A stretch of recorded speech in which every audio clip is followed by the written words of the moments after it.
Okay, so now we know what is moment of inertia. Moment of inertia को define करने से हम start करते हैं। So moment of inertia can be defined as sum of product of all the masses of the particle and the square of the distance between them and the axis of rotation. Simple words में बोले तो moment of inertia is equal to mr², which means आपका जो भी body है चाहे जिसी भी शेप का है, अगर उसका एक एक्सिस ऑफ रोटेशन है तो आपको वो एक्सिस ऑफ रोटेशन कहाँ पर है उससे काफ़ी फर्क पड़ेगा। बड़ी रोटेट कर रहा है तो ऑब्वियसली बात है एक्सिस ऑफ रोटेशन होगा। तो ये सारे पार्टिकल्स, इन सभी पार्टिकल का जब आप सबमिशन करोगे इनके मास का और इनके इंडिविजुअल रेडियस का, रेडियस यानी क्या कि इनका डिस्टेंस एक्सिस ऑफ रोटेशन से कितना है, तो जहाँ जहाँ पर ये होंगे उसके हिसाब से इनका सबका अलग अलग रेडियस होगा। सबका इंडिविजुअल आप मोमेंट ऑफ इनर्शिया निकालोगे और सभी को सम करोगे तो आपको पूरी बॉडी का मोमेंट ऑफ इनर्शिया मिलेगा। तो अब हम ये देखेंगे कि मोमेंट ऑफ इनर्शिया किन किन चीज़ों पे डिपेंड करते हैं। सो पूरी बॉडी का मोमेंट ऑफ इनर्शिया इन सभी के इंडिविजुअल मोमेंट ऑफ इनर्शिया का एडिशन होगा। अब देखते हैं कि एग्जैक्टली कैसे फर्क पड़ता है इन तीनों कॉम्पोनेंट से जो हमने यहाँ पे मेंशन किए। So first of which is mass, shape and size of body. तो हम देखेंगे मास और साइज ऑफ बॉडी को पहले। अगर मेरा मास कम है, ये इसका एक्सिस, अगर मेरा मास कम है, लेट्स से ये पॉइंट से अंदर जा रहा है इसके, ओके, तो अगर मेरा मास यहाँ पर कम है तो मोमेंट ऑफ इनर्शिया भी ऑब्वियसली कम होगा क्योंकि बॉडी का जो टोटल मास होगा वो कम होगा, राइट। अगर आप सभी मासेस को कंबाइन करो तो आपको लास्ट में क्या मिलेगा, टोटल मास मिलने वाला है। अगर इसकी जगह आप एक बड़ा बॉडी लेते हो जिसका मास भी ज़्यादा है, जिसका साइज भी ज़्यादा है, so it is very obvious कि इसका मोमेंट ऑफ इनर्शिया भी ज़्यादा होगा क्योंकि अगर आप बड़े साइज का बॉडी लेते हो तो नंबर ऑफ पार्टिकल्स ही बढ़ के पहले तो मैं मान के चल रहा हूँ कि दोनों सेम मटेरियल से बने, दोनों की डेंसिटी सेम है, पर अगर एक का साइज बड़ा होता है विच मीन्स इसके अंदर जो नंबर ऑफ पार्टिकल्स आएंगे वो बढ़ जाएंगे, तो उसके वजह से आपका टोटल मास जो बॉडी का होगा वो बढ़ जाएगा। तो इसका मास जो होगा m1 और m2, अगर हम दोनों को कंपेयर करें तो इट इज़ वेरी ऑब्वियस कि आपका m1 जो होगा वो m2 से छोटा होगा। तो मेरा मोमेंट ऑफ इनर्शिया सिंस मास पे डिपेंड करता है, तो अगर आपने साइज बढ़ा दिया या मास बढ़ा दिया तो दोनों ही केस में आपका मोमेंट ऑफ इनर्शिया भी चेंज होगा, राइट। Third is shape. तो शेप और मेरा डिस्ट्रीब्यूशन ऑफ मास, ये दोनों कहीं ना कहीं एक ही है। देखते कैसे फर्क पड़ता है इससे भी। पहले हम शेप का एग्जांपल लेते हैं, फिर हम डिस्ट्रीब्यूशन ऑफ मास का एग्जांपल लेंगे। सो पहले हम देखेंगे shape. Let's say this is my axis of rotation,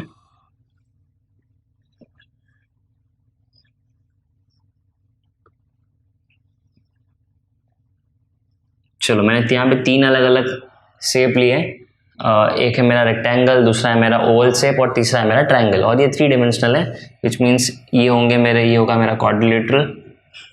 यहाँ पर जो मुझे ओवल दिख रहा है ये भी 3D है, और ये मुझे दिख रहा है ट्रायंगल बट ये एक्चुअल में होगा पिरामिड शेप, राइट। तो जैसे जैसे आपका शेप चेंज होगा वैसे वैसे ऑब्वियस सी बात है कि सभी शेप के साइज अलग अलग लेंथ होंगे, अलग अलग ब्रेथ होंगे, और उसके हिसाब से नंबर ऑफ पार्टिकल भी इन तीनों में अलग अलग होंगे, राइट। मैं अभी बोल नहीं सकता कि इन तीनों का मास सेम है या अलग है। तो अगर मास चेंज हो रहा है तो ऑब्वियस सी बात है कहीं ना कहीं मोमेंट ऑफ इनर्शिया वापस चेंज होगा। प्लस आपके कुछ पार्टिकल्स होंगे जो बहुत ज़्यादा दूर होंगे इससे।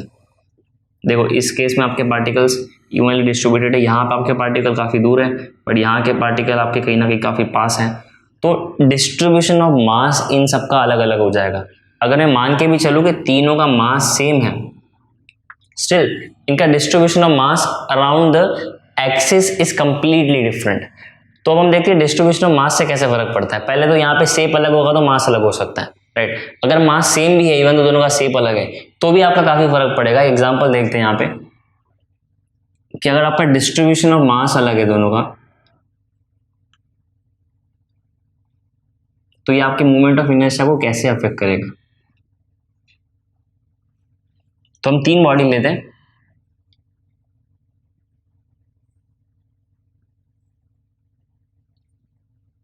इस बॉडी को लेट्स से इस बॉडी का मास है 100 kg।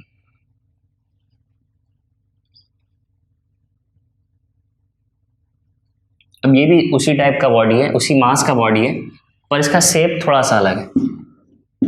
यानी कि इसका डिस्ट्रीब्यूशन ऑफ मास पहले वाले से काफ़ी अलग है कि आपके एक्सिस के दूर वाला जो पार्ट था, जैसे मान लो इसको हम थोड़ा चेंज करते हैं, दूर वाला जो पार्ट था वहाँ पर आपका मास कम कॉन्सेंट्रेटेड है और एक्सिस के पास वाला जो पार्ट है वहाँ पे मास ज़्यादा कॉन्सेंट्रेटेड है।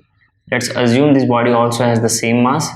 और अगर मैं एक और बॉडी लूँ जिसका मास कहीं ना कहीं इसकी तरह ही डिस्ट्रीब्यूटेड है, पर ये उल्टा है, यानी कि एक्सिस से दूर ज़्यादा मास कॉन्सेंट्रेटेड है और एक्सिस के पास कम मास कॉन्सेंट्रेटेड है। यहाँ पे उसका उल्टा है, एक्सिस के दूर मास कम कॉन्सेंट्रेटेड है और एक्सिस के पास में मास ज़्यादा कॉन्सेंट्रेटेड है। तो इससे फ़र्क क्या पड़ेगा? इससे फ़र्क ये पड़ेगा, अगर आपका मास एक्सिस के पास ज़्यादा कॉन्सेंट्रेटेड है तो आपका ओवरऑल मोमेंट ऑफ इनर्शिया कम होगा, और अगर आपका मास एक्सिस से दूर कॉन्सेंट्रेटेड है, क्योंकि तो उससे क्या होगा कि आपका ओवरऑल मोमेंट ऑफ इनर्शिया बढ़ेगा। कैसे वो भी देख लेते हैं।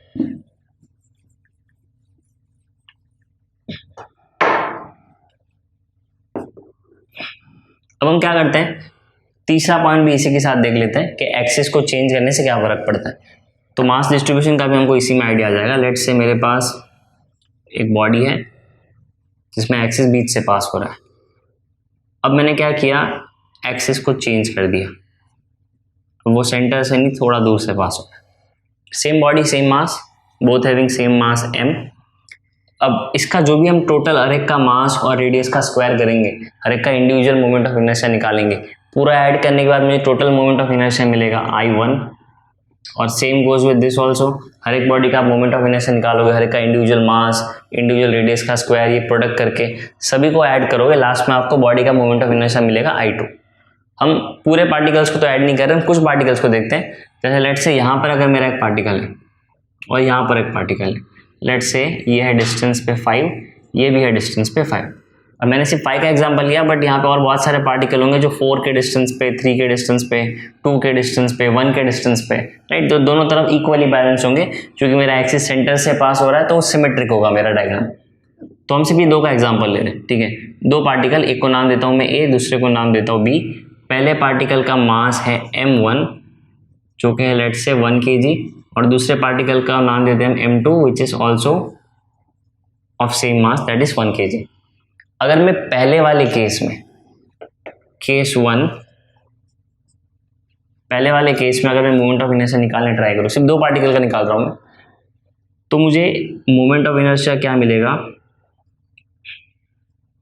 For A, for B। हम 2 का ही कर रहे हैं फिलहाल, सबका कर सकते हैं हम अगर इन 2 का करते तो मुझे क्या देखने मिलेगा कि इसका जो A का मोमेंट ऑफ इनर्शिया होगा, ये कितना होगा, mass of that particle into radius यानी कि distance from its axis r1 r2, right. तो m1 r1 square plus m2 r2 square, ऐसे करेंगे।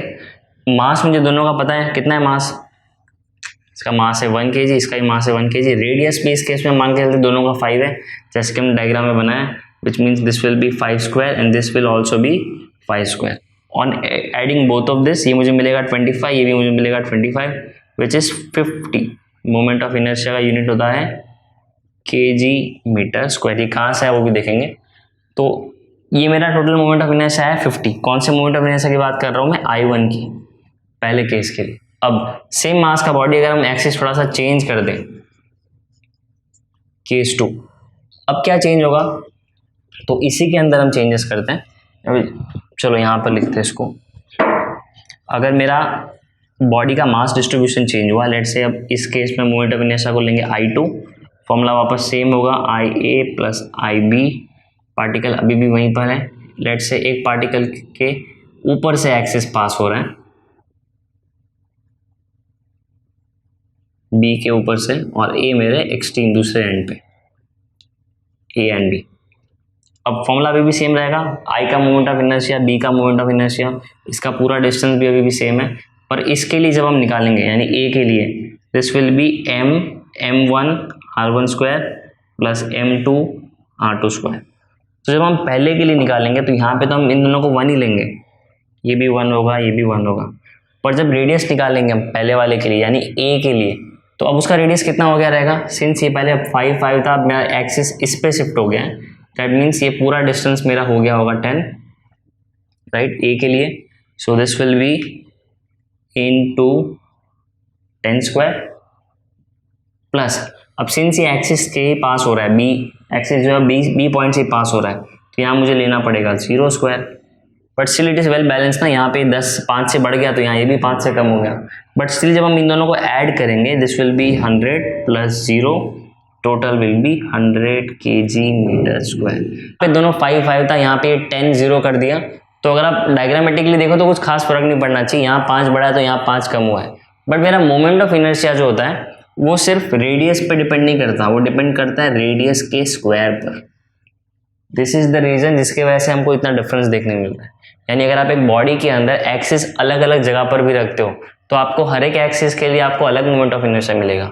इवन आप इसका ओरिएंटेशन भी चेंज कर लो, यानी कि ये जब बॉडी था इसमें आप ऐसे की जगह ऐसे एक्सिस पास करो तो भी आपका मोमेंट ऑफ इनर्शिया चेंज होगा। इस केस में उल्टा वो और कम हो जाएगा, क्यों? जितने पार्टिकल है वो एक्सिस के ज़्यादा क्लोज आ चुके हैं ना, तो इनका जब आर स्क्वायर का आप निकालोगे, आर को स्क्वायर करोगे और लास्ट में ऐड करोगे तो उसका वैल्यू कम आएगा, और इसको सीधा करने में बहुत सारे पार्टिकल आपके दूर चले जाएंगे, तो आपका आर स्क्वायर बढ़ा आएगा। So this is the reason जिसके वजह से बॉडी के एक्सिस कहाँ से पास हो रहा है, प्लस बॉडी के अंदर मास डिस्ट्रीब्यूशन कैसा है उससे फर्क पड़ेगा। सो इस केस के लिए अगर हम देखें, अगर मेरे पास 3 बॉडी है जिनका मास सेम है तीनों का, और इन तीनों का अगर मैं इनर्शिया निकालूं, लेट्स से इसको मैं बोलता हूँ I1, I2 और I3, तो जब मैं इनका मोमेंट ऑफ इनर्शिया निकालूंगा, सिंस यहाँ पे मेजर मास जो है वो आपका एक्सिस से दूर कॉन्सेंट्रेटेड है, तो इन सभी इंडिविजुअल पार्टिकल का जब आप आर स्क्वायर निकालोगे तो बड़ा आएगा, विच मीन्स आपका I3 सबसे बड़ा होगा, I1 सेकेंड नंबर पे होगा और सबसे छोटा होगा आपका I2, बिकॉज यहाँ पे मेजर मास जो कॉन्सेंट्रेटेड है वो एक्सिस के ज़्यादा पास है, और जो पार्टिकल्स की वजह से मोमेंट ऑफ इनर्शिया ज़्यादा आएगा, आर स्क्वायर का वैल्यू ज़्यादा आएगा, वो पार्टिकल्स कंपैरेटिवली काफ़ी कम है। So this is why this 3 factors affect mass, shape and size of body to moment of inertia, distribution of mass and last position and orientation of axis. ये तीनों की वजह से आपका मोमेंट ऑफ इनर्शिया चेंज होगा। अब एक last चीज़, हमने यहाँ पे जो यूनिट लिखा है मोमेंट ऑफ इनर्शिया का, ये कहाँ से है, तो ये हम इसके फॉर्मूला से ही फिगर आउट कर सकते हैं। चलिए तो एक बार फिर से लिख देता हूँ, moment of inertia is equal to mass into radius square. अगर मुझे यहाँ से यूनिट निकालना है तो मास मतलब हो गया kg, मास का ऐसा यूनिट हम लेते हैं kg, रेडियस मतलब है तो लेंथ ही ना, एक डिस्टेंस ही है, तो इसको हम लेंगे मीटर, और सिंस यहाँ पे स्क्वायर है तो मुझे आएगा metre square. Therefore unit of moment of inertia is kg metre square.